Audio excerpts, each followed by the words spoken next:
जेव्हा दिल्लीश्वरांचं राज्य या देशभर होतं त्यावेळी स्वाभिमान नावाची चीज सगळ्यांनीच गहाण ठेवलेली होती. सत्तेसाठी काही पण ही भूमिका महाराष्ट्रात एकदा नाही दोनदा आपल्याला दिसली. विचारांची फारकत लोक घ्यायला लागलेली आहेत. त्या मणिपूरमध्ये डबल इंजिनचं सरकार आहे, पण मित्रांनो तिथल्या आया बहिणी आज स्वस्त नाहीत, सुरक्षित नाहीत. हरियाणामध्ये देखील वेगळं काही चाललेलं नाही.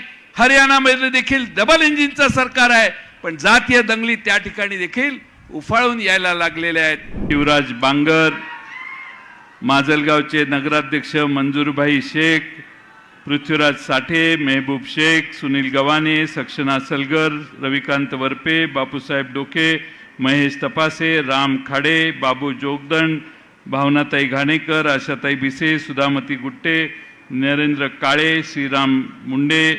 आपण आणखीन एक महत्त्वाचा जो प्रवेश केला त्या आमच्या अनेक वर्षाच्या सहकारी भगिनी सुशीलाताई मोराळे, बीड, जालना, छत्रपती संभाजीनगर येथील उपस्थित असणारे सर्व पदाधिकारी आणि फार मोठ्या संख्येनं 12 वाजल्यापासून या ठिकाणी पवार साहेबांचं मार्गदर्शन ऐकण्यासाठी थांबलेले आपण सर्व मान्यवर बीडचे नागरिक बंधू आणि भगिनींनो, पहिल्यांदा मी संदीप क्षीरसागरांचं अभिनंदन करेन की पवार साहेबांच्या या स्वाभिमान सभेची अतिशय उत्तम, तुम्हा सर्वांची काळजी घेऊन मंडप उभा करून तुम्हा सर्वांना या ठिकाणी निमंत्रित करण्याची भूमिका त्यांनी स्वीकारली. आणि संदीप क्षीरसागरांनी हो म्हटल्यावर परत मागं वळून बघितलं नाही. आजपर्यंत कधीही राष्ट्रवादीच्या कार्यालयात मुंबईला फोन केला नाही. स्वतःच्या ताकदीवर ही सभा आणि हा मंडप आणि ही सगळी व्यवस्था त्यांनी उभी केली. त्यांचं आणि त्यांच्या सर्व सहकाऱ्यांचं, मेहबूब शेख आणि त्यांच्या सर्व सहकाऱ्यांचं मी पहिल्यांदा अभिनंदन करेन. आपल्या सभेला मित्रांनो नाव आहे स्वाभिमान सभा. लढा विचारांचा, महाराष्ट्राच्या हिताचा. स्वाभिमानाची सुरुवात सगळ्या भारतामध्ये जेव्हा दिल्लीश्वरांचं राज्य या देशभर होतं त्यावेळी स्वाभिमान नावाची चीज सगळ्यांनीच गहाण ठेवलेली होती. या भारतवर्षात पहिल्यांदा स्वाभिमान जर कोणी या देशातल्या जनतेच्या मनात रोमात उभा केला असेल तर तो तुमच्या आमच्या भारताच्या दैवस्थान छत्रपती शिवाजी महाराजांनी निर्माण केला. आपलं राज्य असलं पाहिजे, आपल्या विचाराचं राज्य असलं पाहिजे, ही भूमिका त्यांनी स्वीकारली. आणि स्वराज्य संस्थापक छत्रपती शिवाजी महाराज म्हणून आज त्यांचं आजही आपण स्मरण करतो. आणि त्यानंतर त्यांचे चिरंजीव स्वराज्य रक्षक छत्रपती संभाजी महाराज, या दोन महापुरुषांनी महाराष्ट्रालाच नाही तर जगाला दाखवून दिलं स्वाभिमान म्हणजे काय असतो. तह झाला, फितुरी झाली, मोठी आक्रमणं महाराष्ट्रावर झाली, पण छत्रपती शिवाजी महाराजांनी स्वराज्याचं स्वप्न शेवटपर्यंत मिटून दिलं नाही. हे माझं स्वप्न स्वराज्याचं कायम तेवत राहिलं पाहिजे, या भूमिकेतनंच आपले छत्रपती शिवाजी महाराज आयुष्यभर जगले. आपल्या वडिलांनी जे स्वराज्य निर्माण केलं, रक्ताचं पाणी करून त्यांनी हे स्वराज्य निर्माण केलं. भारतामध्ये स्वतःचं रयतेचं राज्य निर्माण करण्याचं स्फुल्लिंग ज्यांनी निर्माण केलं त्या छत्रपती शिवाजी महाराजांच्या चिरंजीवाने छत्रपती संभाजी महाराजांनी रक्ताचा शेवटचा थेंब असेपर्यंत स्वराज्याच्या रक्षणासाठी बलिदान दिलं. आणि हे आमच्या महाराष्ट्राने देशाला दाखवून दिलं. आणि म्हणून आज पुन्हा एकदा या स्वाभिमान नावाच्या सभेनं आज पवार साहेब तुमच्या सर्वांच्या समोर आलेले आहेत. गोष्ट आपल्या स्वाभिमानावर आहे. खरं म्हणजे महाराष्ट्रामध्ये डॉक्टर बाबासाहेब आंबेडकर असोत, प्रबोधनकार ठाकरे असोत, कॉम्रेड डांगे असोत, आचार्य आत्रे असोत, यशवंतराव चव्हाण साहेब असोत, बाळासाहेब ठाकरे असोत, मृणाल गोरे असोत, विलासराव देशमुख असोत, गोपीनाथराव मुंडे असोत, अशा अनेक दिग्गज नेत्यांची परंपरा महाराष्ट्राला आज आहे. शाहू फुले आंबेडकरांचं तर नाव आपण कायम घेतो, पण या सगळ्यांनी महाराष्ट्रामध्ये रयतेवर आणि महाराष्ट्रातल्या जनतेवर सुडाचं राजकारण करण्याची पाळी कधी येऊन दिली नाही. या सगळ्यांनी सुडाचं राजकारण नाही तर प्रेमाचं राजकारण महाराष्ट्रात केलं आणि म्हणून सगळेजण आजही या सगळ्या व्यक्तिमत्वांना पुजतात. हे मित्रांनो, आपल्याला विसरता येणार नाही. सत्तेसाठी काही पण ही भूमिका महाराष्ट्रात एकदा नाही दोनदा आपल्याला दिसली. विचारांची फारकत लोक घ्यायला लागलेली आहेत आणि सत्तेसाठी आपण काही करायला पाहिजे असा नवा आदर्श काही लोक निर्माण करायला लागलेली आहेत. नवाबभाईंच्या बाबतीत झालं. नवाबभाई मलिक आत्ता तुरुंगातून सुटून आले. आम्ही सांगितलं आम्हाला राजकारणामुळे त्यांना अडचणीत आणायची आमची इच्छा नाहीये. त्यांना 2 महिन्यासाठी आरोग्याच्या कारणानं बेल मिळाला. त्यांनी त्या ठिकाणी विश्रांती घ्यावी, त्यांच्यावर योग्य ते आरोग्याचे उपचार व्हावे. आपल्या सर्वांच्या समोर दुसरं उदाहरण अनिल देशमुखांचं आहे. अनिल देशमुखांनी तर आपलं मनोगत या ठिकाणी व्यक्त केलेलं आहे. 14 महिने अनिल देशमुखांनी तुरुंगवास सोसला. मला त्यांचं कौतुक आहे की आजही तुरुंगवास सोसला असला, पुढे अनेक आव्हानं उभी राहिलेली असली तरी ते समर्थपणाने विदर्भाचे एक महत्वाचे नेते पवार साहेबांच्या मागे ठामपणाने उभे आहेत. अनिल बाबू, तुमचं अभिनंदन करावं तेवढं थोडं आहे. ही प्रेरणा तुम्ही महाराष्ट्रातल्या तरुणांना एक नवा आदर्श घालून दिलेली आहे. हे मला आपल्याला या ठिकाणी नमूद करणं आवश्यक आहे. देशात काय चाललंय? मी पहिल्यांदा या ठिकाणी पवार साहेबांचं पोस्टर सकाळी आल्यापासून बघतोय. पवार साहेबांचं पोस्टर, पवार साहेब आपली पोस्टर या शहरात फार लागलेली आहे. मी त्या सगळ्यांचे आभार मानतो ज्यांनी पवार साहेबांचं पोस्टर लावलं.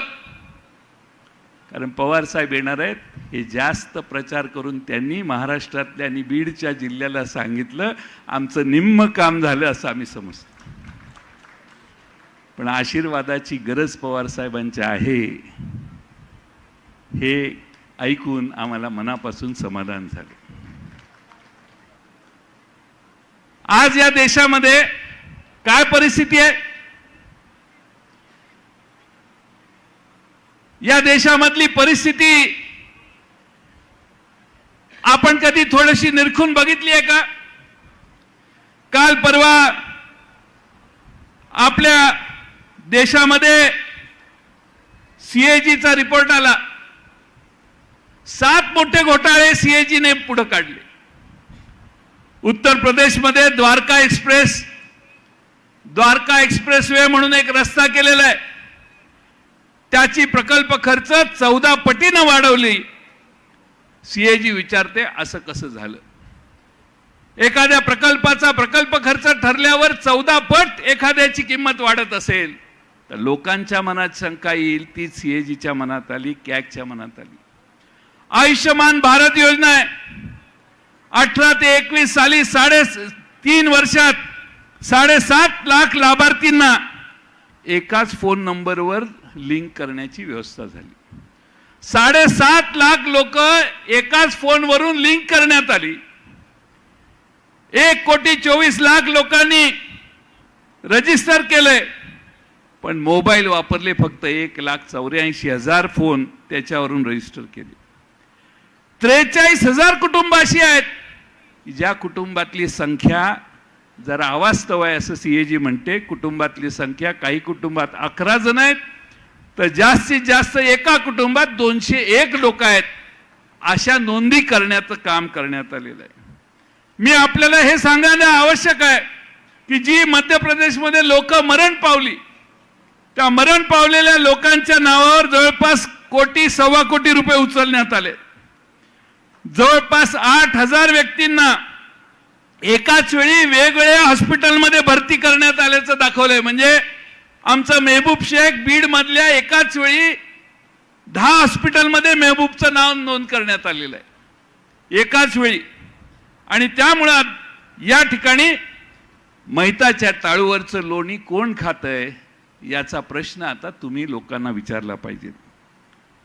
आपण टोल भरतो. सीएजीने फक्त देशातल्या 5 टोलचा अभ्यास केला.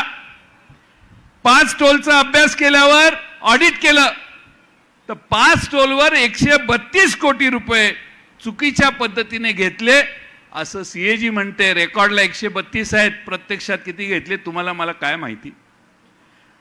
भारतमाला प्रोजेक्ट आहे, 15 कोटी रुपयाचं बजेट होतं अप्रूव्ह, 32-33 कोटी रुपये किलोमीटरला खर्च झाला. एका किलोमीटरला अप्रुव्हल 12 कोटी 15 कोटीचं, पण प्रोजेक्टची कॉस्ट 32 कोटीवर गेली. ग्रामविकास मंत्रालयामध्ये 5व्या 19 राज्यामध्ये आपण नाही का ते वृद्ध, दिव्यांग, विधवा महिलांचे पेन्शन मिळतात, ते पैसे भारतातल्या 19 राज्यात जिल्ह्यात जाहिराती करण्यासाठी वापरले आणि जवळपास 57 कोटी रुपये 6 राज्यात होर्डिंग आणि बॅनरसाठी खर्च केले. त्या गरिबांचे पैसे यांनी जाहिरातीसाठी वापरले, यांचे फोटो वापरले 6 राज्यात आणि गरिबांचे, दिव्यांग, विधवा महिलांचे पेन्शन दिले. मी नाही म्हणत, कॅगचा रिपोर्ट म्हणतोय. आणि म्हणून ज्यांची सुरुवात भ्रष्टाचाराला आळा घालण्याच्या भूमिकेपासून होती त्यांची शेवट या 10 वर्षाचा कालखंड कसा पूर्ण होतोय हे तुम्ही सगळ्यांनी बारकाईनं बघितलं पाहिजे. भारत विविधतेने नटलेला आहे. मणिपूरला काय चाललंय? गेले 3-4 महिने मणिपूर धगधगतंय. आया बहिणींची आबरू रस्त्यावर घेतली जाते. 15-15, 50-50, 60-60 माणसं 2-2 महिलांना घेऊन नको त्या गोष्टी करण्याचं चाळे करताना व्हिडिओवर आपण बघितलेले आहेत. या देशामध्ये मणिपूर असेल, गुजरात असेल, दिल्ली असेल, कन्याकुमारी असेल, या भागात प्रत्येक ठिकाणी आमच्या भगिनी जर सुरक्षित नसतील तर आम्ही कुणाकडे बघायचं आणि कुणाला प्रश्न विचारायचा? जे मणिपूरमध्ये व्हायला लागलं, भारतीय संस्कृतीची धिंडवडे काढण्याचं काम झालं, त्यानं भारतीयाची मान शर्मेनं खाली गेलेली आहे. आज या देशामध्ये एका राज्यात असं होतंय म्हटल्यावर जगाच्या पाठीवरची माणसं भारताला आफ्रिकेकडे बघतात, तसे बघतील का काय याची चिंता खरं म्हणजे राज्यकर्त्यांनी केली पाहिजे.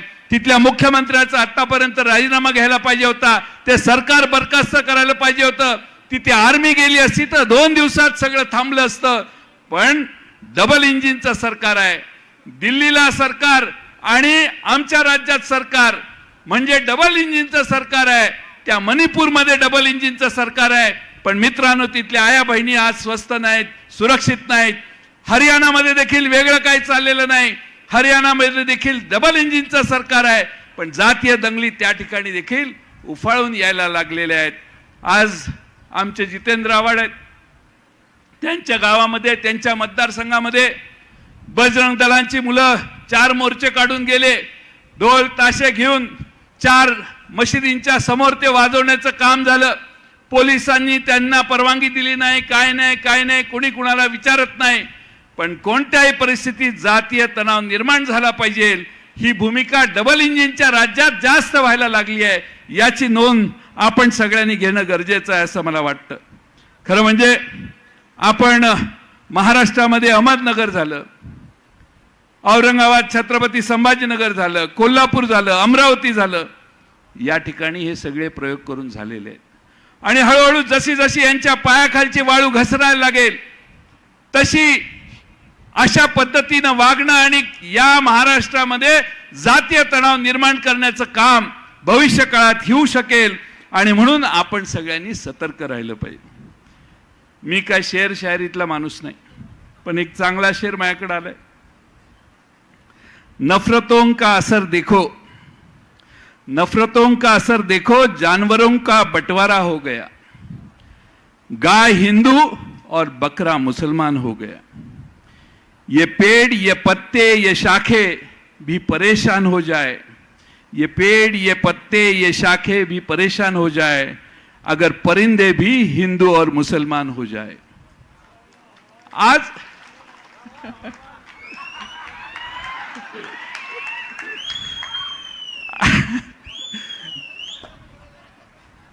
स्वभावाच्या विरोधी काही केलं की साहेब अशी रिॲक्शन देतात. आपल्या महाराष्ट्राची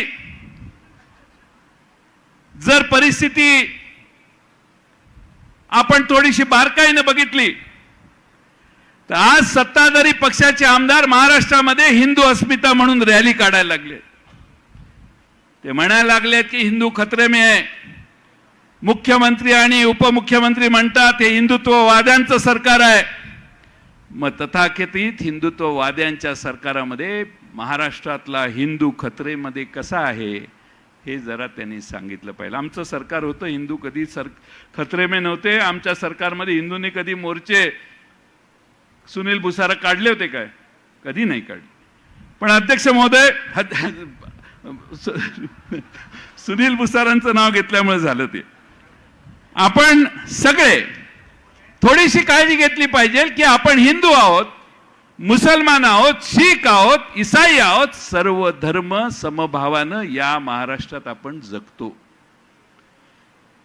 ही जर व्यवस्था मोडली तर महाराष्ट्र प्रगतीच्या ऐवजी अधोगतीला जाईल. आज महागाईवर तर कोणी बोलतच नाही. किती महागाई झाली, महागाईमध्ये प्रचंड महागाईत वाढ झाली. आज आपल्या महाराष्ट्रामध्ये आणि देशामध्ये 7.44% या महिन्याचा महागाईचा निर्देशांक वाढला. महागाई जर इतक्या मोठ्या प्रमाणात असेल तर सामान्य माणसाने कुठं जायचं? आमचा भाजीपाला दर 2 महिन्यांनी, फळं, अन्नधान्य, खाद्यपदार्थाच्या किमती वाढतात. एखादी वस्तू या महिन्याला 100 रुपयाची असेल तर ती पुढच्या महिन्याला 107 रुपयाला होती, त्याच्या पुढच्या महिन्याला ती 115 रुपयाला होते. महागाई सततच वाढायला लागलेली आहे. पण याच्यावर चर्चा होत नाही. चर्चा वेगळ्याच प्रश्नावर होते. आणि म्हणून आपल्या सर्वांना शेतकऱ्यांच्या आत्महत्या थांबवण्यासाठी काय चाललंय महाराष्ट्रात, राज्यकर्ते त्यावर बोलत नाहीत. शेतमालाला भाव नाही. अनिल बाबूंनी मगाशी सांगितलं, कापसाची परिस्थिती, सगळ्याच जवळपास पिकांची ती परिस्थिती आहे. महाराष्ट्रात चर्चा नाही. पाण्याची भीषण टंचाई काही भागात आहे, त्याच्यावर हे सरकार काही काम करत नाही. महागाईच्या बरोबर सफरचंद आणि टोमॅटोचे भाव आता जवळपास सारखे व्हायला लागले. गॅस सिलेंडरचे दर वाढले. आमच्या महाराष्ट्रातल्या भगिनी, देशातल्या भगिनी गॅस सिलेंडरचे दर वाढले म्हणून आंदोलनं करून करून थकल्या. पण गॅस सिलेंडरचे दर कमी करण्याची बुद्धी केंद्र सरकारला अजून झालेली नाही. महिलांचे अत्याचार किती वाढले हे मी तुम्हाला सांगून वेळ तुमचा घेत नाही. आणि म्हणून सत्ताधारी मात्र या सगळ्या प्रश्नांच्या ऐवजी पक्ष फोडण्यामध्ये जास्त मशगूल आहेत. मेजॉरिटी आल्यानंतर देखील पक्ष फोडण्याचं काम होतं. लोक विचारतात हे कशासाठी. आणि म्हणून मी आज या स्वाभिमान यात्रेच्या निमित्तानं पक्षाचा अध्यक्ष म्हणून आदरणीय पवार साहेबांचं या ठिकाणी बीडमध्ये स्वागत आपण सर्वांनी जे केलेलं आहे त्याबद्दल तुम्हा सर्वांचं मी मनपूर्वक आभार मानेन. वेळ बराच झालेला आहे. 5, 5:15 या ठिकाणाहून साहेब निघणार आहेत. आणि म्हणून माझी आपणा सर्वांना विनंती आहे की येणाऱ्या काळामध्ये आपण या 83 वर्षाच्या योद्ध्याच्या मागे ठामपणानं उभा राहिला पाहिजे. पवार साहेबांनी आयुष्यात अनेक लढाई केल्या. माणूस म्हातारा मनाने होतो, शरीराने होत नाही हे विसरू नका. ते आजही पवार साहेब आजही आम्हा सगळ्यांना लाजवतील एवढ्या उत्साहानं आज लोकांना भेटतायत. काल औरंगाबादमध्ये दिवसभर रीग लागलेली होती त्यांना लोकांना भेटायची. आणि म्हणून आज सगळ्या महाराष्ट्राला आणि देशाला माहिती आहे की या देशातली परिस्थिती बदलू शकणारा एकमेव नेता भारतात जर कोण असेल तर तो आदरणीय शरद पवार साहेब आहेत. आणि म्हणून शरद पवार साहेबांचं महत्त्व तुमच्या आमच्या सर्वांच्या दृष्टीनं आहे. अनेक वावड्या उठवल्या जातात, पवार साहेबांच्या बद्दल बोललं जातं. मला सकाळी काही चॅनलवाल्यांनी विचारलं की पवार साहेब सगळ्यांना का भेटतात. मी म्हटलं ही महाराष्ट्राची संस्कृती आहे. येणाऱ्याला भेट मागणाऱ्याला भेटणं ही आमची संस्कृती आहे. यशवंतराव चव्हाण साहेबांनी देखील आम्हाला हेच शिकवलेलं आहे. पवार साहेबांनी देखील आमच्यावर हेच संस्कार घालून दिलेले आहेत. कुणी अगदी कट्टर दुश्मन जरी आला तरी पवार साहेब कधी त्याला घालवून देत नाहीत. त्याचं म्हणणं शांतपणाने ऐकतात, पण करायचं ते करतातच. त्यांची भूमिका कधी बदलत नाही. आणि म्हणून मी आपल्या सर्वांचे आभार मानेन. हा पवार साहेबांचा स्वाभिमान सभाची हा जो प्रवास आज सुरू झालेला आहे, त्यात आपल्या सर्वांचा आशीर्वाद असावा. तुम्ही सर्वजण, मला माहिती आहे आम्ही व्यवस्था करू शकलो नाही सगळ्यांची. सगळ्यांना इथं जिल्ह्यातनं आणायची पूर्ण व्यवस्था केली असती तर याच्या 4 पट 5 पट सभा झाली असती. पण तुम्ही सगळ्यांनी स्वतःहून येऊन या ठिकाणी या गर्दीत आज या मांडवात मावत नाहीत. तिन्ही रस्त्याला माणसं आहेत, गर्दी करायला आहेत आणि प्रचंड मोठ्या संख्येनं आज गच्चीवर उभा राहून देखील माणसं पवार साहेबांचं दर्शन घेताना मी बीडमध्ये बघितली. तोच उत्साह महाराष्ट्रातल्या जनतेत निर्माण झालाय. त्याची सुरुवात संदीप क्षीरसागरांच्या नेतृत्वाखाली या शहरातून झाली. याबद्दल संदीप भाईंचं मी मनपूर्वक अभिनंदन करतो आणि माझे 2 शब्द पूर्ण करतो. धन्यवाद. धन्यवाद साहेब. अतिशय शेरोशायरीमध्ये साहेबांनी वर्णन केलंय. मीही पवार साहेबांच्या चरणी 4 वेळी अर्पण करतो.